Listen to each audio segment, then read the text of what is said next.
प्रकार आप लोगों को बता दूं कि आने वाले भविष्य में लोहारडी, जसोर खेड़ी, दैकोरा इन गांवों की ज़मीन 4 से 6 करोड़ तक होने की पूरी संभावना है। जो लोग बाहर के जो मुख्य रूप से ज़मीन खरीदने के इच्छुक हैं, जो जैसे ज़मीन एग्रीकल्चर लैंड खरीदते हैं, कुछ रिहायशी लैंड खरीदते हैं, तो आप लोगों को बता दूं मात्र 2025 तक मैंने जैसे बताया कि 4 से 6 करोड़ की ज़मीन होने वाली है। तो अगर बाहरी लोग जो इस वीडियो को देख रहे हैं, जो इस एरिया से बाहर के और यहाँ पर ज़मीन खरीदने के इच्छुक हैं, सापला और मारुति खरखोदा के नज़दीक ज़मीन खरीदने के इच्छुक हैं, बहादुरगढ़ के अंदर ज़मीन खरीदने के इच्छुक है, तो आप लोगों से अनुरोध है कि इस 4 सर्कल वाले जो ये मुख्य रूप से NH के 4 रोड गुजर रहे हैं, इनके मध्य जो ये एरिया आपको दिखाई दे रहा है और ये पॉइंट्स जो लिखे हुए हैं जसोर खेड़ी, लवारडी, दैकोरा, इन गांवों की ज़मीन वर्तमान में काफ़ी सस्ती है। तो आप लोगों से यही अनुरोध है जो इस वीडियो को देख रहा है, अगर ज़मीन सच में खरीदना चाहते हैं तो जसोर खेड़ी, लवारडी और दैकोरा गाँव में ज़मीन खरीदने का काम करें।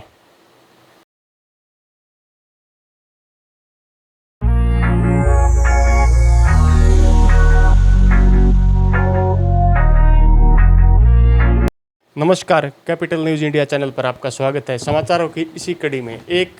मास्टर प्लान से अलग काफ़ी रोचक चीज़ आप लोगों के लिए लेकर आए हैं। कुछ लोग ज़मीन खरीदने के इच्छुक होते हैं और कुछ लोग ज़मीन बेचने के इच्छुक होते हैं, तो आप दोनों प्रकार के लोगों का ही इस वीडियो में काफ़ी फ़ायदा होने वाला है। दिल्ली NCR में मुख्य रूप से दिल्ली से बिल्कुल 3-4 किलोमीटर अंदर एक बेहद खास जगह आप लोगों से चर्चा करना चाहता हूँ मैं। आप लोग थोड़ा ध्यान दीजिए, ये जो नक्शा आपको दिखाई दे रहा है, ये मुख्य रूप से आपको मैं ये 4 लाइनें सबसे पहले समझा देता हूँ। ये जो रोड आपको दिखाई दे रहा है, ये NH9 है, आपको दिखाई दे रहा होगा। ये दिल्ली से रोहतक की तरफ जाने वाला रोड है। और 4 रोड जिस प्रकार मैं आप लोगों को बता देता हूँ कि जिस प्रकार 4 NH 4 नेशनल हाईवे मुख्य रूप से जिनके मध्य की जो ज़मीन होती है वो काफ़ी महंगी ज़मीन होती है। इसी प्रकार समझने का पहले काम कीजिए। ये NH9 है जो रोहतक की तरफ जा रहा है और सापला पॉइंट पर और यहाँ आसोदा पॉइंट पर। आसोदा पॉइंट से बात करें तो ये KMP एक्सप्रेस वे गुजर गया जो ऊपर की तरफ चला गया, और सापला पॉइंट से बात करें तो ये NH 334 भी गुजर गया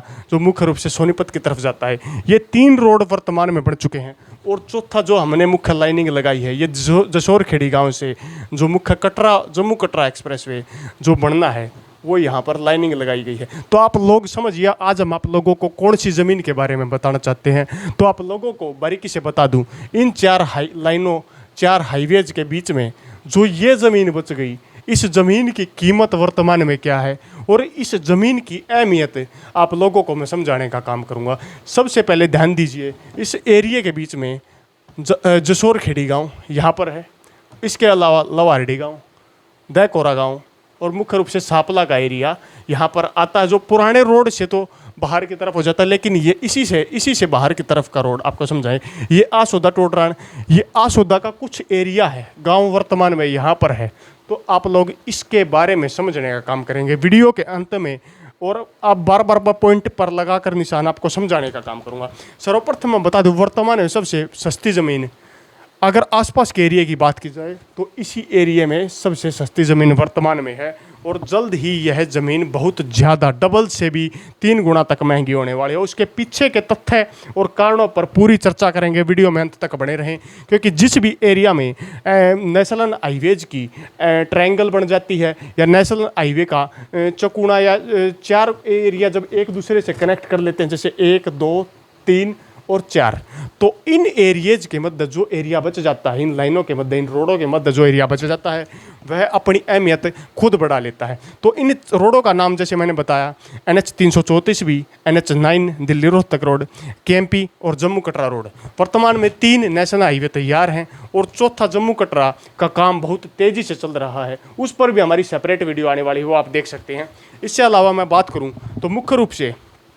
गांव, अब बात करते हैं किन गांवों की ज़मीन है और किस तर्ज पर ज़मीन है। तो अगर गांव जहां पर रिहायशी वर्तमान में गांव जहां पर बसा हुआ है, जहां पर लोग वर्तमान में रह रहे हैं, तो वहां पर जसोर खेड़ी, खेड़ी जसोर, लवारडी और दैकोरा। तो ध्यान दीजिए, गांव इसके अंदर है, जसोर खेड़ी 4 हाईवेज के अंदर है, जसोर खेड़ी, लोहारडी, दैकोरा और ये साथ में सेपरेट गांव है तो खेड़ी दशोरी, ये 4 गांव हो गए। इससे अलावा यहाँ पर आसोदा गांव की कुछ ज़मीन है, खेत तो कृषि योग्य भूमि है जहाँ पर रिहायशी लोग अभी नहीं रह रहे हैं। यहाँ पर सापला का कुछ ज़मीन है, कुछ एरिया है सापला का, लेकिन सापला क्योंकि पहले से डेवलप है तो सापला की इस बारे में चर्चा नहीं करेंगे, क्योंकि सापला की मात्र थोड़ी सी ज़मीन आती है, उससे अलावा बाकी ज़मीन इन गाँव की है। और ऊपर बात की जाए तो इस लेलोठी गाँव की यहाँ पर कुछ ज़मीन है और यहाँ पर बैसरू की कुछ ज़मीन यहाँ पर है। तो मुख्य रूप से बात की जाए तो रिहायशी गाँवों की बात करें तो 4 गाँव मुख्य रूप से हैं, खेड़ी दसोर, चसोर, खेड़ी, लोहारडी और दैकोरा। ये 4 मुख्य रूप से 4 गांव हैं जिनके बारे में मुख्य चर्चा होनी है और इन गांवों के चारों तरफ की ज़मीन ही बहुत महंगी होने वाली है।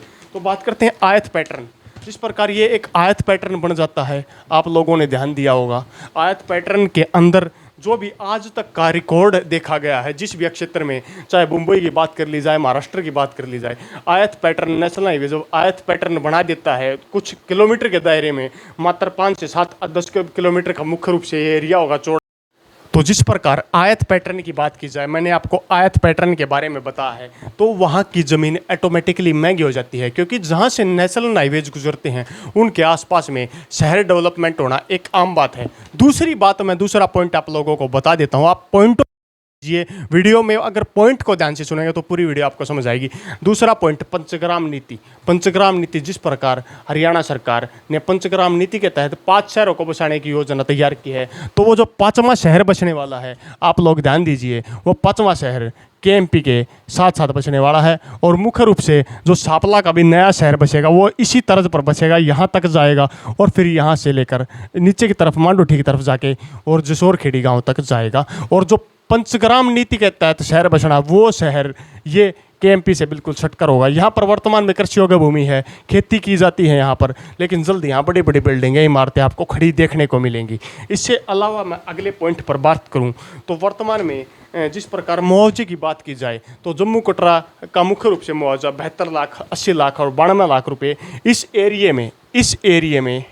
एरिए में देखने को मिला है। इससे अलावा अगर हसनगढ़ साइड की बात की जाए तो यहाँ मुआवजा 1 करोड़ से ऊपर लोगों को मिला है। इससे आगे पैटर्न की बात करें तो मुख्य रूप से ऑर्बिट रेल कॉरिडोर, अगर ऑर्बिट रेल कॉरिडोर की बात की जाए तो केएमपी के साथ साथ, केएमपी से दिल्ली की साइड, क्योंकि दिल्ली इस साइड में पड़ती है, तो केएमपी के साथ साथ ऑर्बिट रेल कॉरिडोर यहाँ से बनेगा और जसोर खेड़ी में यहाँ पर एक स्टेशन बनने की पूरी संभावना है, जिससे 1 करोड़ 20 लाख इसका मुआवजा आने की पूरी उम्मीद जताई जा रही है, जिससे यहाँ की ज़मीन का रेट और ज़्यादा बढ़ेगा। इससे अगले पॉइंट पर मैं चर्चा करूँगा, मेट्रो कनेक्टिविटी। जिस प्रकार गाँव जसोर खेड़ी में एक परमाणु सेंटर है, वे मुख्य रूप से एक सुनने में आया है, उसकी गारंटी नहीं ली जा सकती कि मेट्रो की भी मांग इन्होंने की है और एक अलग से रोड की भी डिमांड की है, क्योंकि यह एक सेंट्रल गवर्नमेंट का प्रोजेक्ट है और इनको रोड की सख्त ज़रूरत है। वर्तमान में गांव जसोर खेड़ी का रोड थोड़ा ख़राब हालत में है और तो यहाँ मेट्रो की कनेक्टिविटी और बड़े एक रोड की और कनेक्टिविटी आ सकती है। इससे अलावा जो ऑर्बिट रेल कॉरिडोर के अलावा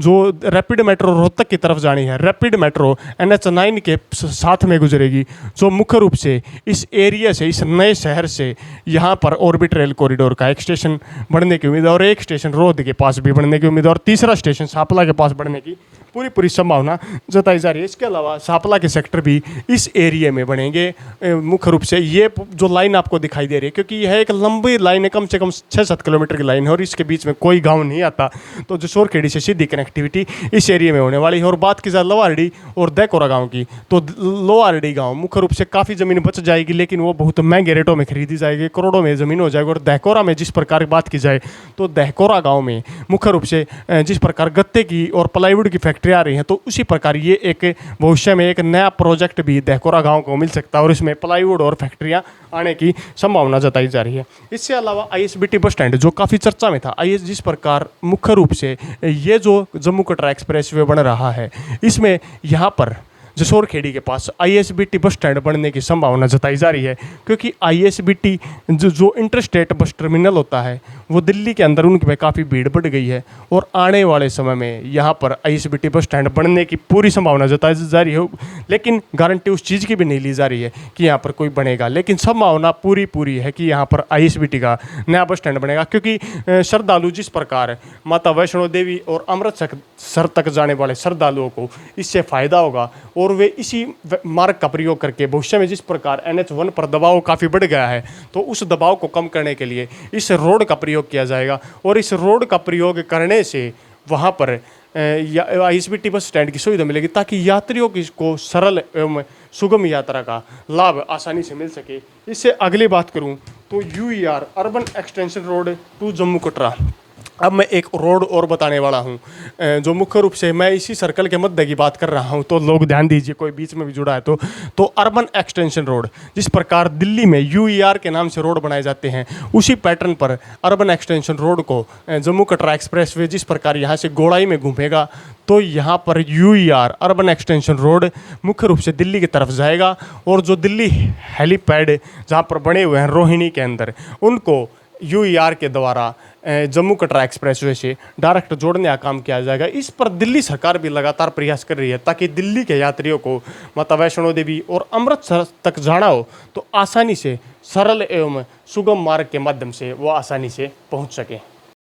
तो जिस प्रकार UER अर्बन एक्सटेंशन रोड पर दिल्ली सरकार भी मैंने बताया फोकस कर रही है, तो संभावना जताई जा रही है कि जल्द ही उस प्रोजेक्ट पर भी सहमति मिलेगी और दिल्ली के यात्रियों को, दिल्ली या यूपी साइड से जो दिल्ली में आकर कटरा एक्सप्रेसवे का प्रयोग करना चाहते हैं तो उनके यात्रियों को सुगम एवं सरल रास्ता मिलेगा और कटरा एक्सप्रेसवे जैसे आगे की तरफ यहाँ से चला जाता है, क्योंकि यहाँ तक हमने दिखाया है। ये मुख्य रूप से मैंने कुछ बारीक चीज़ें बताई हैं। अब बात करता हूँ कि कैसे क्या बढ़ेगा, क्या रेट बढ़ेगा। अगर रेलवे 1,20,00,000 देती है तो ग्रामीणों को यह मुआवजा मिल जाएगा। इससे अलावा मुख्य रूप से जिस प्रकार कल मैंने एक वीडियो डाली थी जो मुख्य रूप से मारुति के ऊपर थी, मारुति की अगर प्लांट की बात की जाए तो ध्यान दीजिए मुख्य रूप से यहाँ ये जसोर खेड़ी गांव का है एरिया, यहाँ से अगर ये KMP गुजर रहा है, KMP से मात्र 1 पॉइंट, क्योंकि हमने थोड़ा इस नक्शे को जूम करके दिखाया है क्योंकि इससे थोड़ा सा आगे मतलब KMP अगर यहाँ खड़े हैं तो यहाँ से मात्र 7 किलोमीटर आगे मारुति का प्लांट जो है वो इसी रोड से जाएंगे तो 7 किलोमीटर आगे वो प्लांट आने की संभावना है। अब बात करते हैं मुख्य रूप से कि 2025 तक अगर संभावित बात की जाए तो इस एरिया के अंदर मुख्य रूप से कई जगह तो अब भी रोड साइड तो अब भी काफ़ी महंगी ज़मीन है, लेकिन इस एरिया से दैकोरा लवारडी जसोर खेड़ी वाले एरिया में, इस मुख्य एरिया में ज़मीन 4 करोड़ से लेकर 6 करोड़ तक होने की संभावना जताई जा रही है, क्योंकि जो ज़्यादातर रेट होगा वो 4 करोड़ से 6 करोड़ तक का होगा। अब बारीकियों से कुछ पॉइंट और समझने का काम करते हैं, तो बारीकियों से नक्शे पर आप थोड़ा देखने का काम कीजिए। ये जो एरिया दिखाया जा रहा है ये ट्रांसपोर्ट जोन के रूप में भी यहाँ पर एक नया एरिया डेवलप होगा जो कि सापला मास्टर प्लान से बाहर होगा और यहाँ पर ISBT बस अड्डे की संभावना होगी। और जो ये पॉइंट जो इस सर्कल के बीच में पॉइंट आ गया, ये ज़मीन सरकार, क्योंकि ज़्यादा चौड़ाई में पॉइंट बनाया जा रहा है तो उस ज़मीन को सरकार नहीं खरीदेगी, वो लगभग संभावना जताई जा रही है कि वो ज़मीन ग्रामीणों के पास रहेगी, क्योंकि इसकी श्योरिटी नहीं होती। लेकिन जहाँ तक रिकॉर्ड है वो यही बोल रहा है। इससे आगे की मैं बात करूँ तो मुख्य रूप से दहकोरा गांव का जो एरिया, मैंने दोबारा रिपीट कर रहा हूँ कि यहाँ पर मुख्य रूप से जो सापला मास्टर प्लान तो इस तरह पर यहाँ तक चला गया, ये जो एरिया बच गया यहाँ पर फैक्ट्रियाँ आने वाली हैं जैसे लकड़ियों का काम, और मुख्य रूप से गत्ते एवं पलाई की फैक्ट्रियाँ दहकोरा एरिया में होंगी और यह एक इंडस्ट्रियल एरिया के रूप में भविष्य में जाना जाएगा। लवारडी की बात करते हैं तो यहाँ पर भी काफ़ी प्राइवेट बिल्डर्स या प्राइवेट जो कंपनियाँ होंगी, प्राइवेट आदमी होंगे जो प्लाट या ज़मीन खरीदने के इच्छुक होंगे वो यहाँ पर खरीदेंगे। इससे अलावा आपको ये यहाँ से कुछ नहर, क्योंकि मैप थोड़ा बड़ा हो गया है, तो NCR कैनल जो जाती है वो NCR कैनल यहीं से गुजरती है और यहाँ क्रॉस हो जाती है, इस तरीके से क्रॉस होती है वो। तो NCR कैनल से पीछे का जो एरिया बैसूर साइड के ज़मीन जो बच गई वो आने वाले भविष्य में मुख्य रूप से आने वाले भविष्य में फार्म हाउसेज के लिए, जो बड़े बड़े रिहायशी इलाकों में दिल्ली में जो भीड़ भाड़ से तंग होने वाले लोग हैं वो इस एरिया में फार्म हाउसेज बनाकर भी भविष्य में रहने का प्लान हो सकता है। और रही बात ये जो जसोर खेड़ी, क्योंकि यहाँ तक लगता है, यहाँ गांव के पास तक लगता है, क्योंकि यहाँ पर ये पॉइंट बात की जाए तो ये NH 334B के आसपास अभी कोई प्लान नहीं है, लेकिन जल्द ही यहाँ पर भी प्लान आने वाला है और NH 334B के दोनों तरफ लगभग 2-3 किलोमीटर तक पूरी डेवलपमेंट जाने की संभावना है। मैंने चर्चा इस पॉइंट पर इसलिए की थी क्योंकि 4 नेशनल हाईवेज से गिरने वाला कोई भी एरिया होता है तो वो एरिया ऑटोमेटिकली डेवलप होता है। आप लोग कैमरे में देख सकते हैं, कैमरे के माध्यम से आपको ये पूरा एरिया दिखाई दे रहा होगा। इस नक्शे में यही समझाने का आप लोगों को प्रयास किया गया है कि जो ये पैटर्न बढ़ता है, ये पैटर्न हमेशा डेवलपमेंट का निशान होता है, क्योंकि 4 नेशनल हाईवे, किसी किसी रोड पर एक नेशनल हाईवे गुजरना काफ़ी प्रयास के बाद होता है वो भी, लेकिन 4 जब नेशनल हाईवे जिस रोड से गुजरेंगे वहाँ की मध्य की ज़मीन वर्तमान में रेट कम है। जसोर खेड़ी की बात की जाए तो यहाँ पर रेट 45-50 लाख रुपए से लेकर 1 करोड़ तक हो चुके हैं, 1-1.5 करोड़ तक हो चुके हैं, लेकिन जल्द भविष्य में यहाँ के रेट 4 से 6 करोड़ होने की संभावना जताई जा रही है। और बाहर से काफ़ी लोग ग्रामवासियों से और आसपास के गांव में यही अनुरोध करते हैं और बार बार मैसेज मेरे पास भी आते रहते हैं कि ज़मीन बताएं कहाँ पर खरीदें। तो बाहर के आदमियों को भी मैं बता देना चाहता हूँ, जो भी इस वीडियो को देख रहा है, अगर आप ज़मीन खरीदने के इच्छुक हैं तो ज़मीन आप मुख्य रूप से अगर जसोर खेड़ी गाँव में मिले तो आप अगर 60-70 लाख रुपये का भी 1 एकड़ ज़मीन खरीद लेंगे तो आपको किसी प्रकार का नुकसान नहीं रहेगा। इस प्रकार मैंने आपको ये पूरा पैटर्न समझाने का काम किया। बारीकी से आप लोगों को मैंने बताया कि ये जो पॉइंट है यहाँ पर मुख्य रूप से केएमपी से दिल्ली कटरा एक्सप्रेसवे को टच किया जाएगा और यहीं से जम्मू कटरा एक्सप्रेसवे स्टार्ट होता है। तो पहला पॉइंट ये काफ़ी चर्चित रहेगा, यहाँ से यूईआर रोड गुजरेगा, यहाँ पर ISBT बस अड्डे की संभावना जताई जा रही है, रेलवे स्टेशन आने की संभावना यहाँ पर है। मारुति मात्र 8 किलोमीटर इस केएमपी से यहाँ रह जाती है। तो आप लोग ज़मीन खरीदने के इच्छुक है तो यहाँ पर ज़मीन खरीदें। इससे अलावा अगर आप कोई जैसे मुख्य रूप से फार्म हाउसेज के लिए इच्छुक है तो यहाँ जसोर खेड़ी से जब बैसरू गांव की तरफ गुजरते हैं तो यहाँ पर नहर को क्रॉस करने के बाद मुख्य रूप से जो ज़मीन गांव जसोर खेड़ी की है उस ज़मीन पर फ्यूचर में आने वाले समय, क्योंकि उस जो मास्टर प्लान छापला उसमें भी दिखाया गया कि वो एग्रीकल्चर लैंड है, तो वहाँ पर फार्म हाउसेज बनाने का काम भविष्य में हो सकता है। और लोहारडी गाँव की बात की जाए तो लोहारडी इस पॉइंट के मध्य में हो गया। यहाँ की ज़मीन भी कुछ ज़्यादा सस्ती नहीं है, यहाँ की ज़मीन भी काफ़ी महंगी होने वाली है। जसोर खेड़ी से लगती ज़मीन है तो यहाँ की ज़मीन के रेट भी 3 से 4 करोड़ तक 2025 तक अगर जल्दी डेवलपमेंट होती है तो जाने की पूरी संभावना है। इससे अलावा दहकोरा गाँव में जिस प्रकार मैंने बताया कि इंडस्ट्री आने वाली है तो यहाँ की ज़मीन इंडस्ट्री के लिए फ्यूचर में जा सकती है। इस प्रकार आपने इस वीडियो के माध्यम से पूरे मास्टर प्लान इसको बोल नहीं सकते क्योंकि मास्टर प्लान सापला के अंडर आता है और इसमें कुछ गांव नहीं आते, लेकिन आप लोग इसको वीडियो को अगर ध्यान से सुना होगा तो आप लोगों को, अगर आप सच में सस्ते में ज़मीन बेच रहे हैं तो आप लोगों को पता लग गया होगा कि आप कितना भारी नुकसान अपना कर रहे हैं। तो मात्र 2025 तक इस एरिया का डेवलपमेंट प्लान आप लोगों के सामने पेश होगा। और ये जो पैटर्न है, ये जो आयत का पैटर्न फिर से दिखाने का काम करता हूँ, ये केएमपी का और NH9 का पॉइंट है। यहाँ से ये जसोर खेड़ी में मुख्य रूप से जम्मू कटरा और केएमपी का पॉइंट है। यहाँ पर बात की जाए तो ये पॉइंट बढ़ने वाला है, ये पॉइंट, ये रोड अभी बना नहीं है, बढ़ने वाला है। तो ये मुख्य रूप से NH 334 भी और जम्मू कटरा पॉइंट है। इससे अलावा ये सापला में मुख्य रूप से NH9 और NH 334 भी का पॉइंट है। इनके मध्य की ज़मीन